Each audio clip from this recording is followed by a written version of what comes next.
ഇതെല്ലാം ഞാൻ എൻ്റെ ഒരു വെഡ്ഡിങ് ലുക്ക് ഇട്ടപ്പോൾ എനിക്ക് വന്നിട്ടുള്ള കമന്റ്സ് ആണ്. പൊട്ടി ചെറുതായി പോയി, കുറച്ചും കൂടി വലുതാക്കായിരുന്നു. നെറ്റിച്ചുട്ടി ഭയങ്കര ഹെവി ആയിട്ടുണ്ട്, നല്ല ബോറായിട്ടുണ്ട്, ഡാൻസിന് ഒരുങ്ങിയ മാതിരിയുണ്ട്, ഐ മേക്കപ്പ് കുറച്ചും കൂടി ഒക്കെ ചെയ്യായിരുന്നു, ലിപ് കളർ ഒട്ടും ഭംഗിയില്ലേ, വേറെ ചെയ്യായിരുന്നേ, സാരി ഭംഗിയില്ല, ഹെയർ സ്റ്റൈൽ ഭംഗിയില്ല. അങ്ങനെ ഒത്തിരി കമന്റ്സ് വന്നിട്ടുണ്ടായിരുന്നു. അവരോടാണ് എനിക്ക് പറയാനുള്ളത്, ഇത് എന്റെ വെഡ്ഡിങ് ആയിരുന്നു, ഇതിലെ ഓരോ കാര്യങ്ങളും ഞാൻ എനിക്ക് ഇഷ്ടപ്പെട്ട് ചെയ്തിട്ടുള്ളതാണ്, ആരും എന്നെ ഫോഴ്സ് ചെയ്തതൊന്നുമല്ല. പിന്നെ ഇതിലെ പല കാര്യങ്ങളും ഞാൻ സ്വന്തമായി എയിം ചെയ്ത് ആ പൈസ കൊണ്ട് ചെയ്തിട്ടുള്ളതാണ്. ഈവൻ എന്റെ സ്റ്റേജ് ഇവന്റ്, എന്റെ ക്യാമറാമാൻ ഒക്കെ ഞാൻ ചെയ്തിട്ടുള്ള കാര്യങ്ങളാണ്. അതിന് ഞാനായിരുന്നെങ്കിൽ അങ്ങനെ ഒരാളെ കാണുമ്പോൾ അവർക്ക് കൂടുതൽ സപ്പോർട്ടേ കൊടുക്കത്തുള്ളൂ, ചെറിയ ചെറിയ തെറ്റുകൾ കണ്ടുപിടിച്ച് വിളിച്ച് പറയാൻ നിൽക്കത്തില്ല.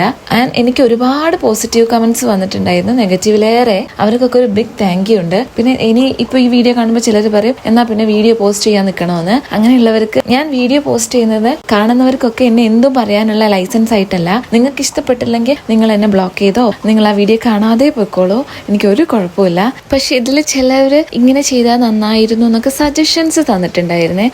അങ്ങനെ ചെയ്യുന്നവരെ എനിക്ക് ഇഷ്ടമാണ്. അല്ലാണ്ട് നമ്മളെ വേദനിപ്പിക്കാൻ മനഃപൂർവ്വം പറയുന്നവരോടാണ് ഞാൻ ഈ പറയുന്നത് കേട്ടോ. ആൻഡ് എന്റെ ഓർണമെന്റ്സ് കുറച്ചു പേരൊക്കെ എവിടുന്ന എടുത്തതെന്ന് അന്വേഷിച്ചിട്ടുണ്ടായിരുന്നു. ഞാൻ ഗോൾഡൻ കപ്പ് എന്നായിരുന്നു എടുത്തിട്ടുണ്ടായിരുന്നത്, കോട്ടയ്ക്കിലുള്ള ഗോൾഡൻ കപ്പ്. ആൻഡ് ഞാൻ ഫുൾ നഗാസിലാണ് എടുത്തിട്ടുള്ളത്. എനിക്ക് ടോട്ടൽ 9,000 ആണ് ഈ ഓർണമെന്റ്സിന്റെ സെറ്റിന് വന്നിട്ടുണ്ടായിരുന്നത്. ആൻഡ് ആ 9,000 ഞാൻ സ്വന്തമായിട്ട് ഏൺ ചെയ്ത എമൗണ്ട് ആണ്. അപ്പോൾ താങ്ക് യു ഫോർ വാച്ചിങ്.